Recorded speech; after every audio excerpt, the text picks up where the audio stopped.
Sanwanani Kamala Thando.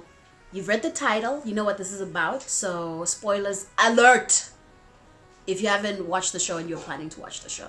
Okay. So I spent last weekend watching Little Fires Everywhere starring Reese Witherspoon and Dr. Carrie Marissa Washington. The doctoral regalia that I'm wearing belongs to my mother, Dr. Valerie Washington. These two women are also showrunners. They executive produced the show. I don't have a lot of words, but I do have one grievance that I have to address about the show. But this is a positive channel, so first let's sing its praises. Little Fires Everywhere was a stellar production. I loved it. Binge watched all 8 episodes, like 50 something minute episodes in one day. And here are the things that I loved about the show. Number 1, the show is set in the 90s. The girl was born on the last day of the 80s, which means I grew up in the 90s. So I was here for all of the 90s references, the wardrobe, the scoring, all of the references. I was here for it. Love. Second reason why I love the show is the show is woke AF. And I kind of feel silly for not anticipating that it might be. Can you tell I haven't read the books? I never really read any of the books of these shows, but I enjoy the shows. And maybe that's why I enjoy the shows, because I haven't read the books. Usually when you read the book, the movie or the series tends to be condensed and not at all what you had imagined in your head. So people tend to be disappointed. So I'm glad I don't. Back to the show being woke AF. I suppose in 1996, we didn't have black, woke, feminist Twitter. So we didn't experience what it would be like if people were to use their voices against social ills and social injustices every waking minute. So it was delightful to see a show set 24 years ago, giving us a visual representation of what it would be like if people were to clap back against racism, sexism, classism, and all of the isms. I love that it gave us that visual representation of those conversations, and also those conversations being still very pertinent today. Another thing that I loved about the show being woke was how the issues were addressed. The recent shows that address racism, sexism, feminism, maybe colorism, barely, have started to become very teachy about it. I know Kenya Barris has taken a lot of flack for doing this. Like, his shows are very, what's the word? History listening. So it feels like a history lesson, and you sit there and you watch it and you're like, well, I already know this, and if I need a history lesson about this, I will go to Vice News, Vox News, BBC, I don't know. It feels very much like you are being taken out of the show to be given a history lesson, and I don't mind it if it's like a first of its kind.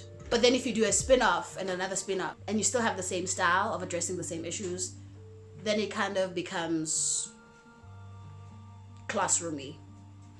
And I don't know how I feel about that. I'm not saying don't write or tell stories about these very pertinent issues that plague us even today in our society. I'm just saying I'm tired of the history lessons. I prefer to watch these shows or learn about these issues in a way that the storyline is interwoven with the issue or the topic. Shonda Rhimes does a great job at doing this. Issa Rae and also Ava DuVernay. I love the way that they do that. They don't ignore issues, but they kind of through an individual story are able to depict what the issue looks like on a day-to-day basis through an individual.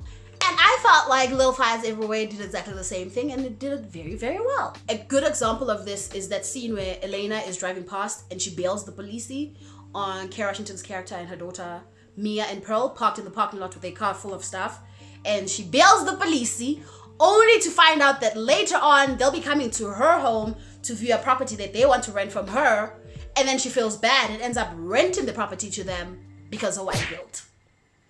All of that happened within the story. It didn't take away from the story, it just was part of the story, and it drove the story forward.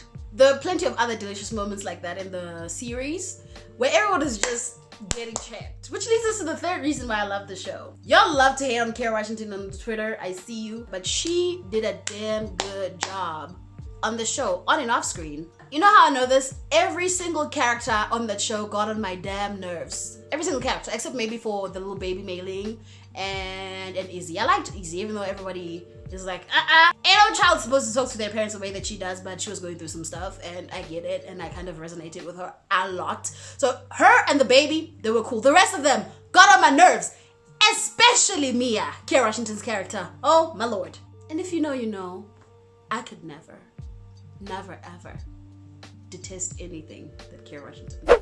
Now on to my criticism of the show. Carrie, Reese, can we talk? Woman to women. Little fires everywhere kind of gay-faced me. Or gay-baited me. I don't know what it's called. You know how white people use blackface to ridicule and mock and do all the racist things? I feel like the show did that to me in a homosexual way.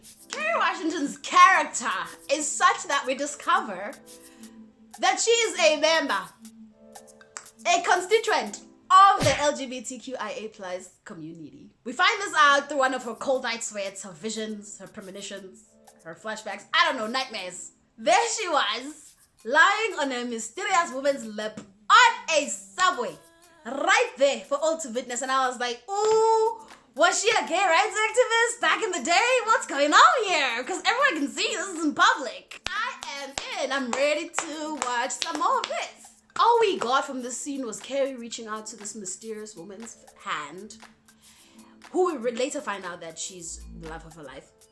She reaches out to this woman's hand and she puts it on her mouth and she kisses it. And that's it. That's all we got. I am upset. I'm so mad.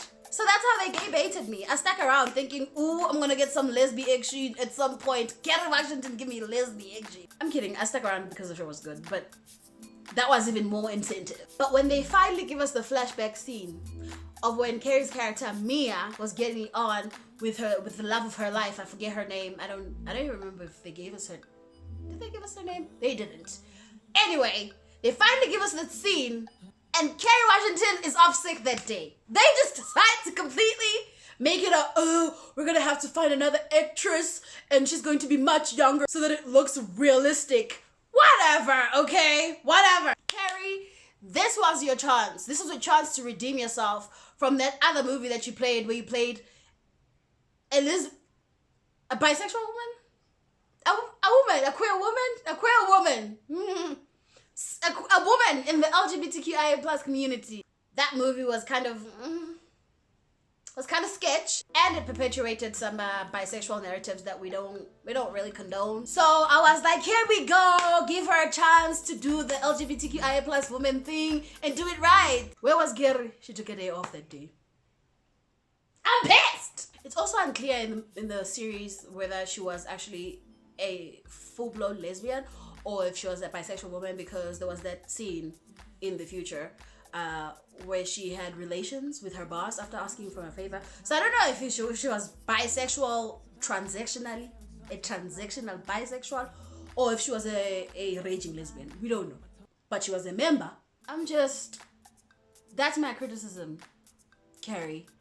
You could play a whole presidential mistress and that's okay, but God forbid you play a raging lesbian or a woman in the LGBTQI plus community and you perform things that are representative of that. No, you can't do that. Yeah? That's it. I am done. Thank you so much for tuning in. Have you seen Hlophe everywhere? Tell me in the comment section what things touched you the most in the show. And I'll see you guys in the next video. Bye.